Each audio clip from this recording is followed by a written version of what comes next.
Welcome everyone to this very special announcement today. You probably wondered about the music performance at the beginning. This was the first movement of the Voices Symphony composed by Pēteris Vasks. And Pēteris Vasks composed this in the early 1990s during the time when the Baltic states became independent from the Soviet Union. And when you listen to it, I really like the emotive quality of it. It's very emotional, but on the other side, you can clearly hear the voices of the people striving for freedom. And what he did is to come up with effects that he wrote, but in a very tonal and harmonic way. And those are the things that inspired us to create a new collection. I don't want to tell too much about it. You probably guessed what it is, but let's watch the trailer.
So we're very proud to announce Pēteris Vasks strings.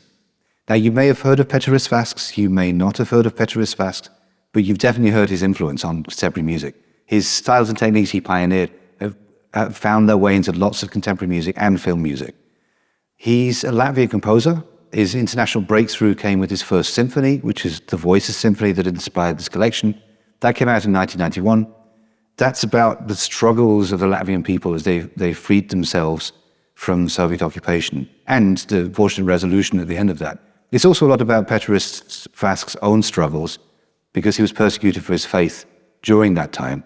And faith and spirituality and nature and the human condition, these are all themes that recur throughout Pēteris Vasks' work.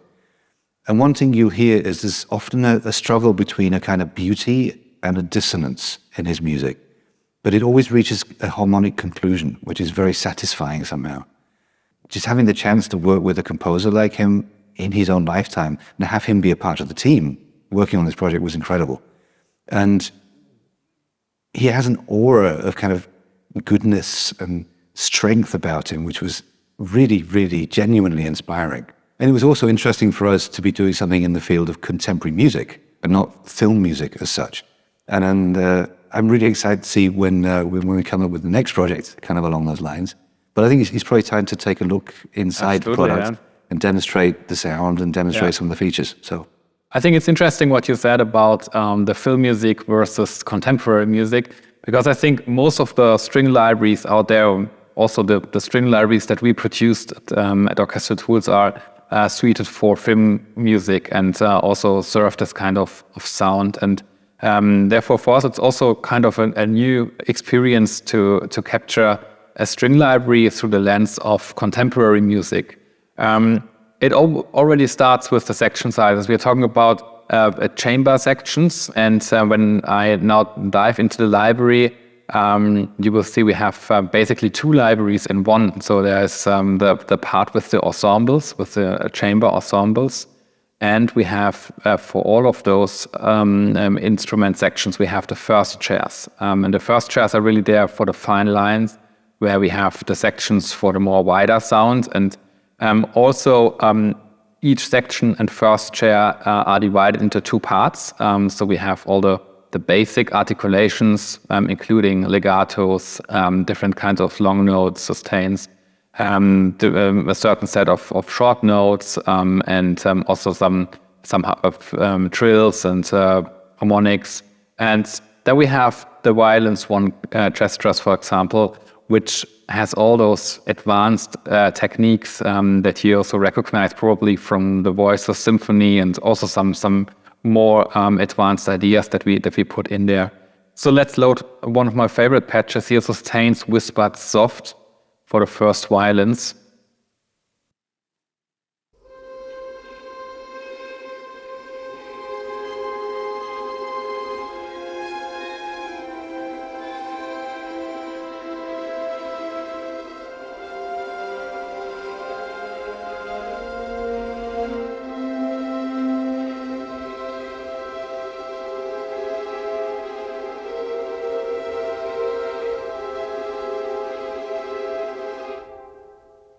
You can already hear the air and this very ambient kind of sound, but still very detailed. Now let's load in the first violin's legatos. And with this, we also have a very specific approach when it comes to dynamic layers, because on the soft dynamic layers, we decided to have a little bit of consortino for some of the players, as well as a little flautando, and also very little vibrato. And with increasing of the CC1 to crossfaded dynamic layers, the vibrato gets more and more, so I can show it to you here. Very subtle and soft. Now I'm increasing slowly.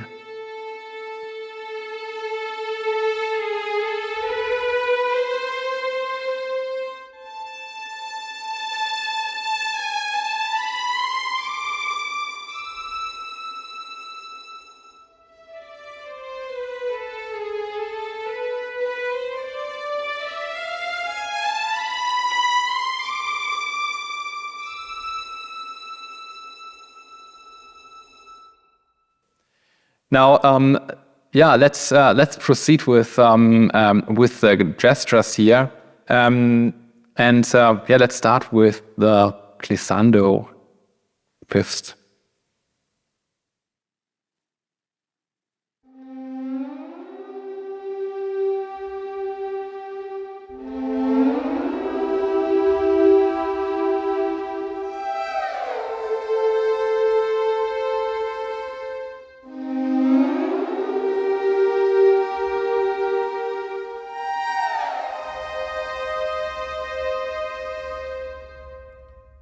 So we also got them with different kind of intervals. So let's listen to the glissando octave.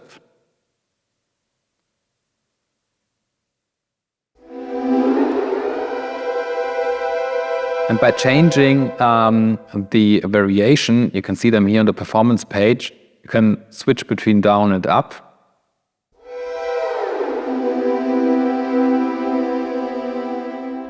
Very beautiful. And we also did them with 2 octaves, which is quite extensive.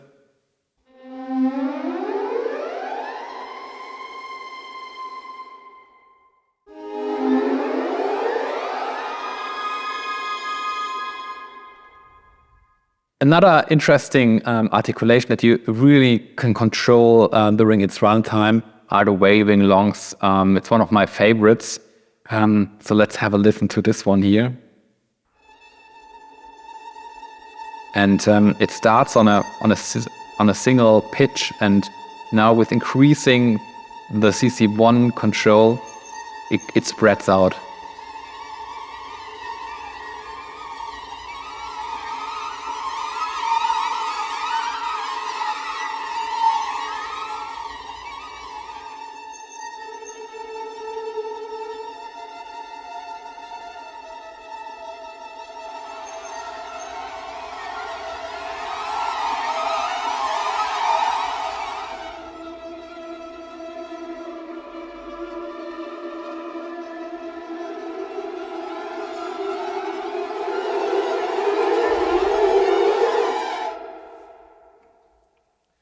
Very nice.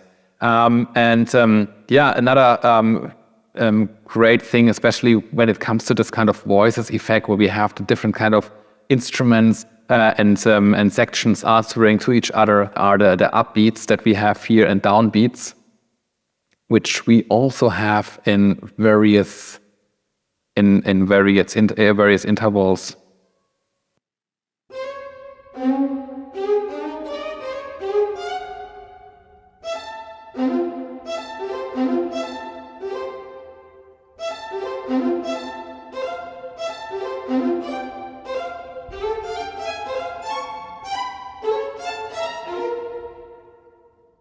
And also let's check out the upbeats downwards with cello and violins one layered. Let's have a listen.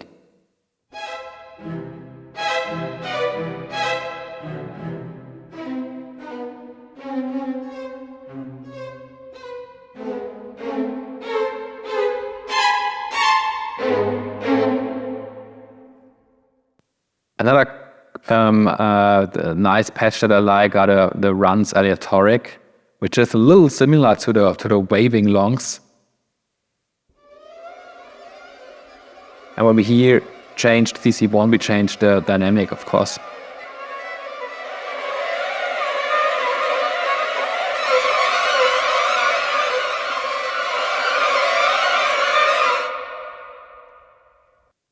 And also regular runs.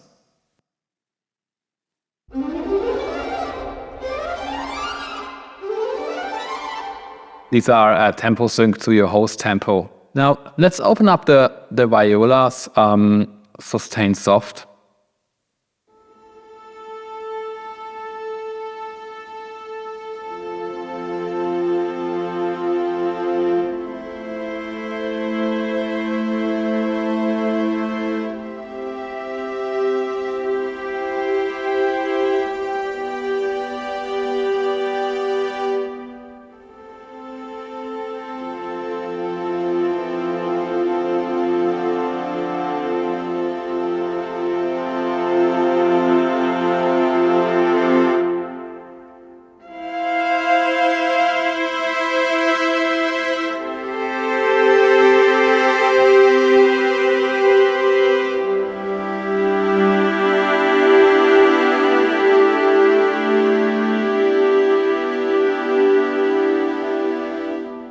The transparency within the sound is simply amazing. There's something really magical in those recordings. Now let's take a look into the first chairs, because the library is not just consisting out of the sections, it also comes with the first chairs. And for the violin one first chair, we have 3 different legato patches. And the reason for that is that we avoided to have multiple dynamic layers for legato, so that we don't have any crossfading or doubling effect, so that we really have the pure sound of one single violin. And for all of those legato presets, we decided to go into a very specific direction of expression. So let's start with violin 1, sustains lyrical.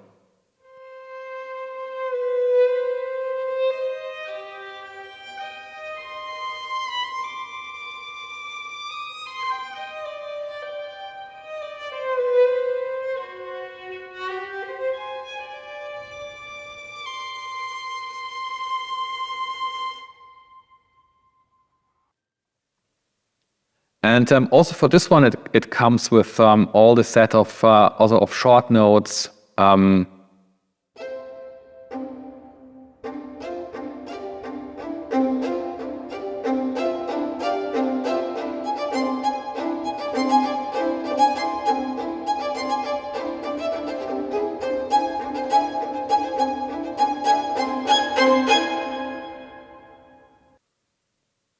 And also the first chair gestures.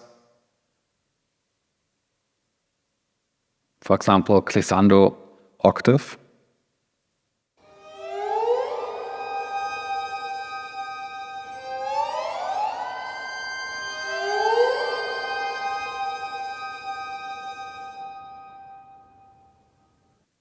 Also, let's have a listen to the viola first chair, the lyrical legato first.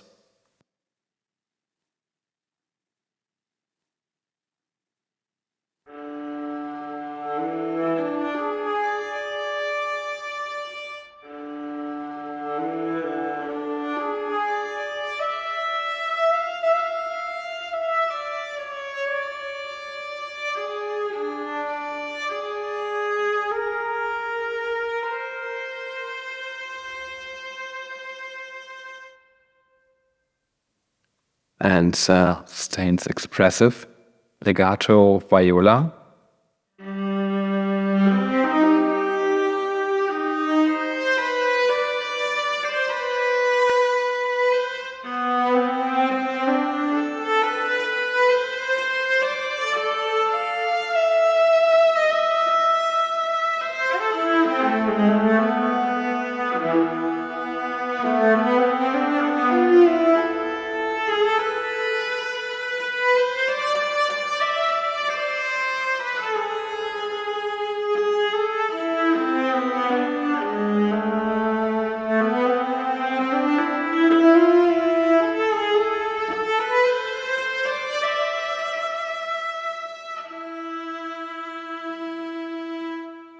Very beautiful. It's really expressive. Also, the transitions in between the notes, there's so much in there.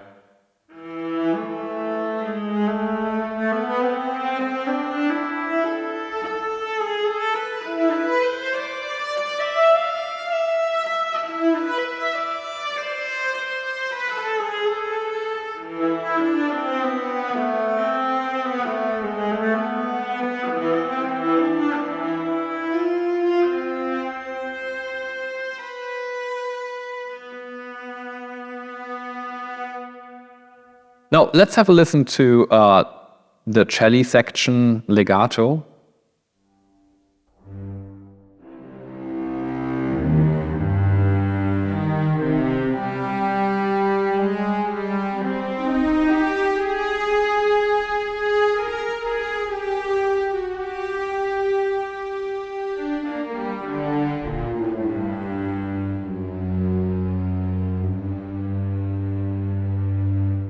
And yeah, let's have a listen to the violins 2 spiccato.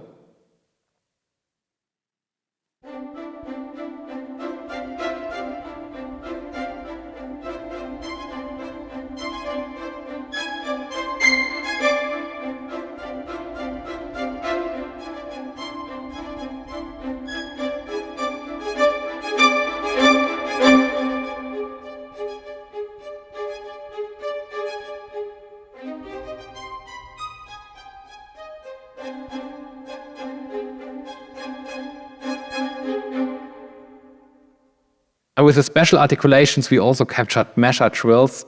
And this is also locked to your host tempo. So let's have a listen to this one here.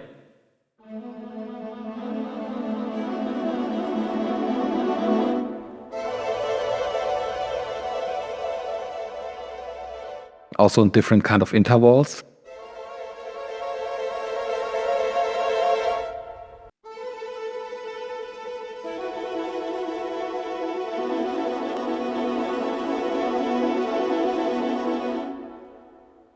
So when we released the teaser, we asked you guys to send us questions. If you had any questions about this collection or just about OT in general. And you sent us some questions. So we're going to address some of the questions right now. The first one we're looking at is from Ruggiero on VI Control. So hi to you. The question is, Hendrik, how do you develop an idea into a concept? What is your process? I mean, it's every time different. And I would say, for instance, when we're talking about a workhorse library, such as Berlin woodwinds or Berlin strings, we try to capture all the different necessary articulations and to make it as as playable and also as complete as possible in a way to make it really fit into different kind of music scenarios. But for Pēteris Vasks strings, for example, it's a total different thing because we got so much inspired by the music, by the Voices symphony, and therefore we how it was written, especially with all the tonal effects and this advanced techniques. Normally, for example, the glissando things more kind of from a horror or tension scenario, but he used it in a very tonal and harmonic sense, and this inspired us a lot.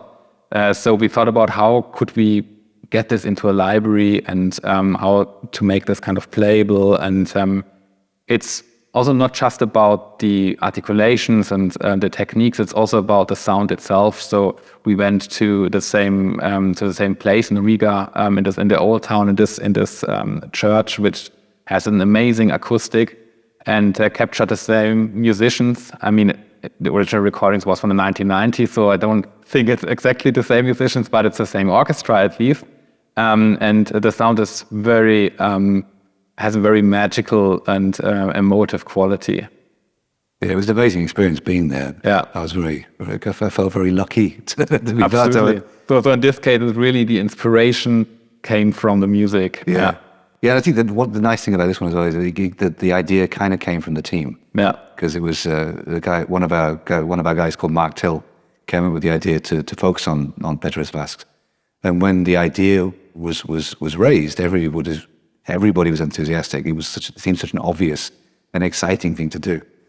Yeah, right. I mean, back the days, he showed me this composition "Lonely Angel" of Pēteris Vasks, which I also liked a lot. But then later on became this Voices composition, and that started this kind of conversation how we could involve Pēteris into this, because also Pēteris is he's this type of composer who writes the score with hand and pencil. He's not the guy sitting in front of a DAW and composing that way, but building this bridge is also kind of building this bridge from one generation to another. So he's way older compared to us, so we try to communicate how does this entire sampling thing work, and he was very interested into this because it's a total different view on music, focusing on individual sounds, and but he was very interested into this collaboration, and we were very proud to get him on board. Yeah, it was amazing working with him directly. Like just having him there was incredible. Cool. Well, let's have a look at another question. Now, the second question is from B. Abney, also on VI Control. B. Abney sent us two questions. So the first one is, how far does the lead designer for a library have to understand the programming and the technology? I think it's absolutely essential that the lead designer or the one who creates the concept for such a library fully understands how to use a sample library. And that's why me and a few friends coming up with ideas and concepts, and we talk about this. But we all have knowledge about how to use stuff, and we also know about what we are missing when we compose with sample libraries. And therefore, I think absolutely essential to be as close as possible on the use case scenario. I know Sasha's role here is always really important. Absolutely, yeah. I mean, he composes a lot of our demos, and he's very close. He's really amazing in creating absolutely believable mock-ups, so he knows and understands what is needed. And also Sasha and myself, we did a lot of custom sampling back the days before we started with the commercial sampling for orchestral tools. And we tried out a lot of things, and it's also about experimentation. It's great, but absolutely you need to be in this kind of you need to be a user of sample libraries to come up with good designs. Cool. Well, B. Abney asked the second question, which maybe is not allowed, but it's such a good question. I think we can do it. So this is about the original conception of a project. The question is, do you need a complete creative idea with some idea of its commercial potential before you start work? Or do you start working and exploring ideas and possibilities before doing the kind of the market research and the economical stage of things? What really drives us is this idea of getting as close to the real thing and to the real emotion and this sonic experience as possible. And sometimes it's really just you listen to a piece of music, to a composition, and you think, how could this sound, or could this be recreated with samples, or how could you come up with such an idea by using samples? And this is, I think, still a very interesting question, because samples itself are kind of also limiting, because you're limited to the sounds that you get on your palette, and therefore filling all the gaps slowly with a lot of dedicated tools, especially also the Pēteris Vasks strings, where you find a lot of things you haven't seen in any other library before, and a very particular sound. And this is what makes this very, very interesting. Yeah.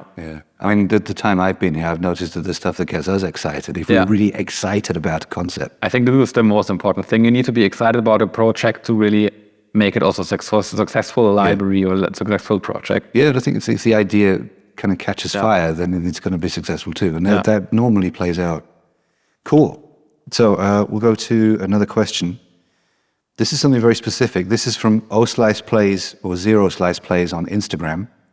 The question is, I've been curious about your recording signal chain. What mics and preamps do you use?